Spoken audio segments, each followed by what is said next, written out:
First and foremost, it's wearable blanket season, okay? Second of all, I finally watched Rings of Power. Now, I tried starting this twice and was extremely apprehensive. My guard was all the way up here. And then when my normal sister said how much she enjoyed it, I got in my head, of course, because we are not a stupid fandom, Middle Earth. Stop being stupid out here. We know we need money to fund this shit. We know we need money, so we need the normies. We're not dumb. So I was happy in my head, but in the pit of my stomach, I was like, that's a problem. Because you don't know the difference between a Horcrux, the Ring, Magneto, Gandalf. You don't know the difference. So in the pit of my stomach, I'm like, shit.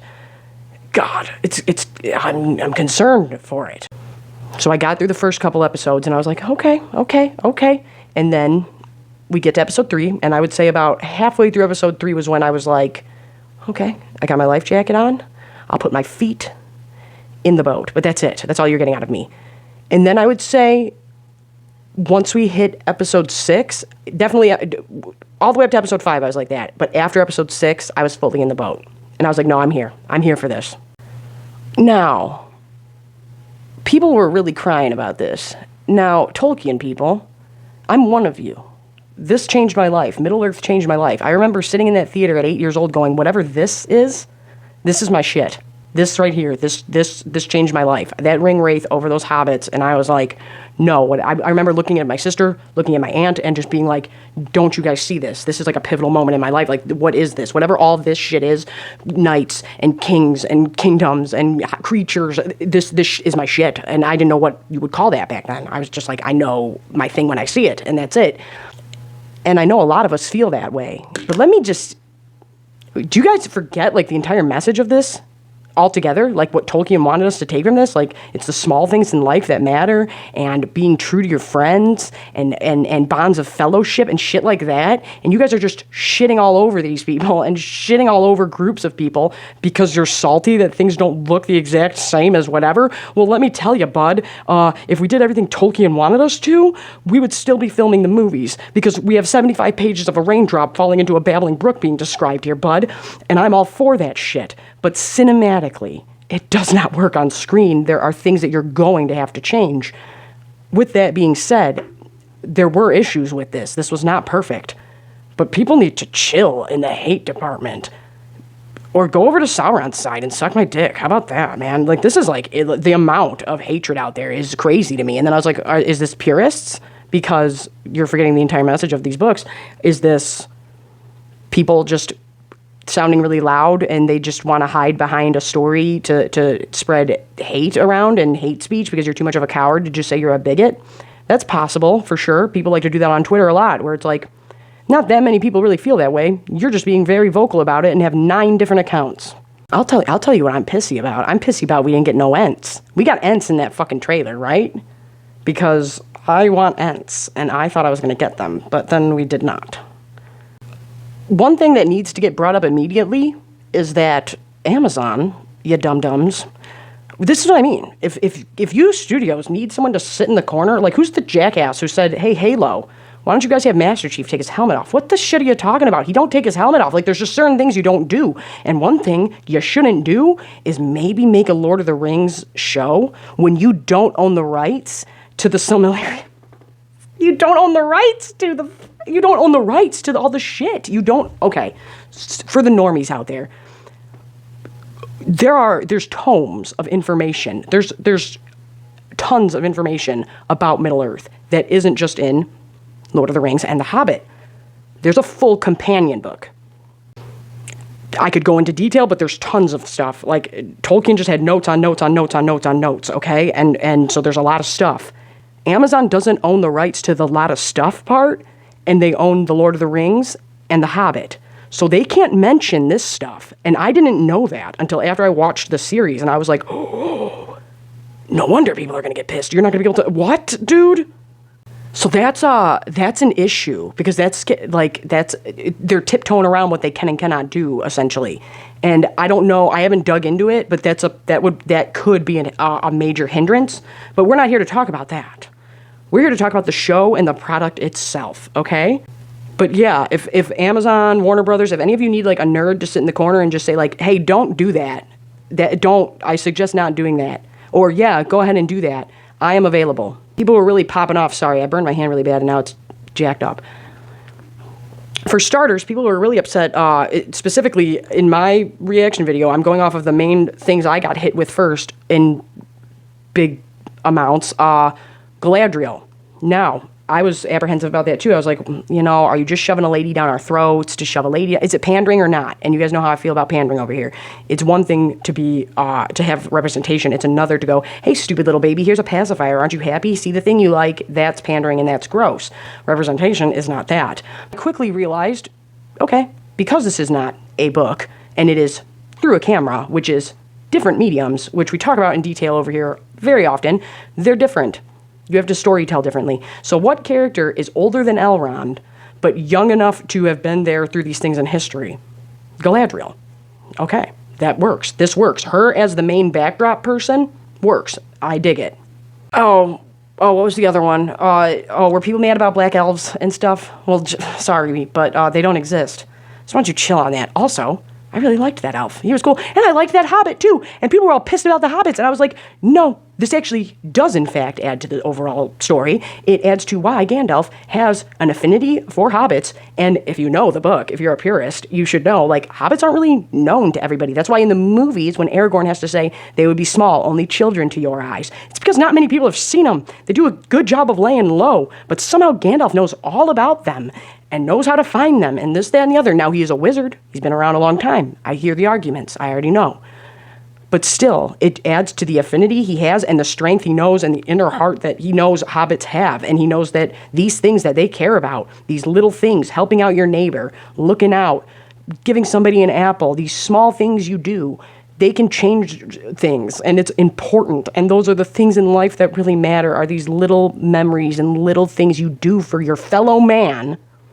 And looking out, just that's the whole thing behind the hobbits. So I really enjoyed that, and by the end I was crying with them. I loved them, and I really liked that head hobbit. And I don't care if he's black or white or whatever. Chill on that shit. Now, if it felt gross and pandery and there was no diversity, I would be going, no, this is gross. But I really don't think, I would say it's pandering. But I didn't find a problem with any of this. And honestly, I think especially in Numenor, having people of different races added a texture to the scenes. I don't know how to explain it without sounding weird and gross, but I liked it because it's this new place that fell and it went to shit. Anybody could have lived there. We don't know. You know what I'm saying? Also, this is on screen. It's an adaptation. It's not your precious book. I would love nothing more than to watch 20-hour cuts of Lord of the Rings and anything else. But come on, man. This is just me going off the cuff today because we tried to watch The Dark Tower. I got hit with copyright and it all shut down. That's why I hate StreamYard. But either way, I tried, guys. I tried. But I tried a bunch of times. I don't know why it keeps doing that. But either way, where are we at? Hobbits? People being mad about black elves? Shut up. Stop crying. Oh, yeah. People were all pissy about, they were like, well, they wouldn't be around and this and that. And I was like, no, they probably would be, but they're hard to find. And I really like this little wrinkle of this is why Gandalf knows them and knows how important this type of life is, because everywhere else he goes, it's stress out city. It's you go to the realms of men, you go to the elves, the dwarves, there's some type of conflict going down. He goes to the hobbits to chill, smoke some pipe weed, chill. But that's what it's supposed to be. It's these little things in life that are important and that people will cherish and remember, and that keeps you tight and being true to your friends and all that shit. That's what's important. When Aragorn runs out at the Black Gate, who are the first two to back him up? Merry and Pippin. No questions asked, because that's our boy.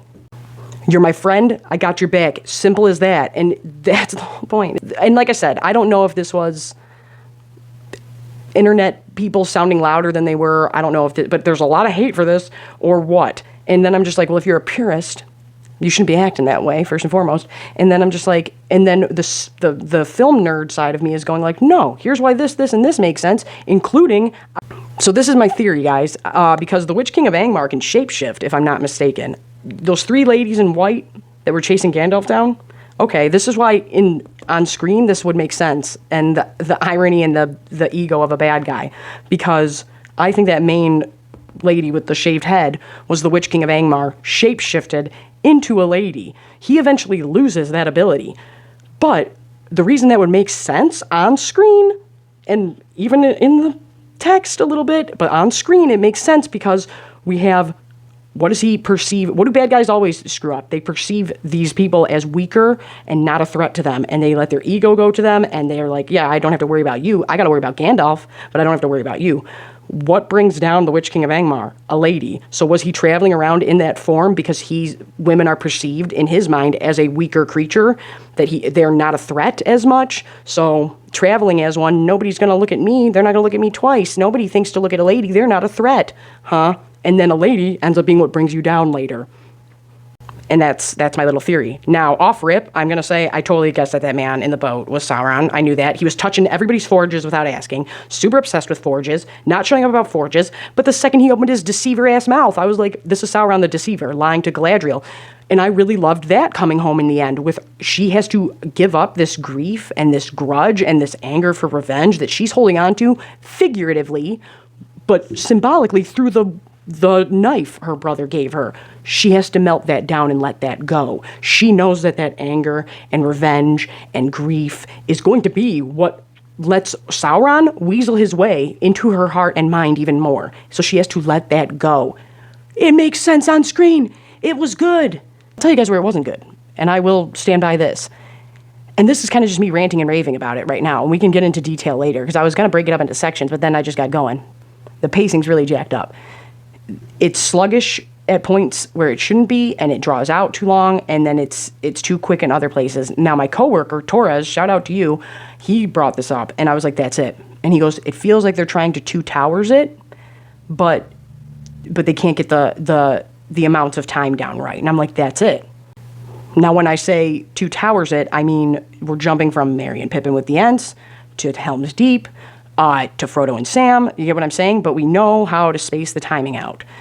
With this, the pacing was off, and we came to the conclusion, and then I came up with my own thing. He was like, no, they should have done a chunk here, a chunk here, and a chunk here. Here's what I think they should have done.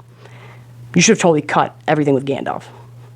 And what you should have done was cut everything with Gandalf, have the series streamlined more, and then you do, I don't know, in the middle of the season or after the season, a 2-hour or 3-hour event, TV movie type deal, and have that all be the Gandalf stuff. And that way the series is more streamlined, and then the movie over here is on its own, but still all connected. You know what I mean? I really loved the moth scene. I loved that. I screamed at that. I was like, oh my God! But there were a ton of little things in here, like the actors' decisions, they're great. But some of them, if you know the extended versions and you know these movies, you can see, especially Elendil, he's killing it. There are little movements, and now I don't know if this was the director or the actors, some of them, but they do like tiny inflictions of like the people, if they're related to somebody down the line, or like Galadriel, she's still around, or Elrond. They do tiny little things, but especially Elendil. He does some tiny little Aragorn things that were tripping me out. It's beautifully done, but I feel like it's too polished, like it's too clean of a job, and I don't like You Leaving New Zealand. I think that's bullshit. I loved Elrond and Durin. I loved that. I loved all that. I thought that was the funnest part. And I loved Durin's wife. She cracked me up, and she was like the epitome of what a dwarf woman would act like. But I loved it. I loved all that. And then people that were getting upset about Elrond, I was like, this man is a human. He has to age, you jackasses. Why don't you calm down? I thought these actors were really killing it. Like I said, Middle-earth looking a little too polished was kind of irritating me. But I'll tell you what I really loved. Now, if you didn't love this, shut up. Shut your mouths if you didn't love this. The Númenórean armor and the army, and how they are very Sons of Gondor. They are very Gondor-esque. But the tiny designs in the city, in the architecture, and in the armor and stuff, the tiny little designs that look almost like Rohan. Now, I know they're not Rohan. That's not what I'm saying. But in real life and history, the more time that passes and the more people migrate and move, sometimes like myths, legends, designs, ways to grow crops, whatever, that information gets taught to another group and so on and so forth. So I liked that there are tiny little things that nod to Rohan, like the ponytail helmets and stuff, but aren't full Rohan. It looks like, oh my God, it's Gondor totally, but there's little tiny pieces of that, and it's just like that type of detail is sick to me, okay? It's sick to me. Explaining the orcs not being able to go out in sunlight for the normies to understand, I thought they did a very good job with that. I just thought they were a little on the nose with, this is Sauron and this is Gandalf. Now, if we really want to get into the Gandalf stuff, this is how they got me, because I knew they weren't going to make him look like Sephiroth. That's what I was waiting for. If you saw my reaction video, I was like, oh, let's wait for Sauron's Sephiroth-looking ass.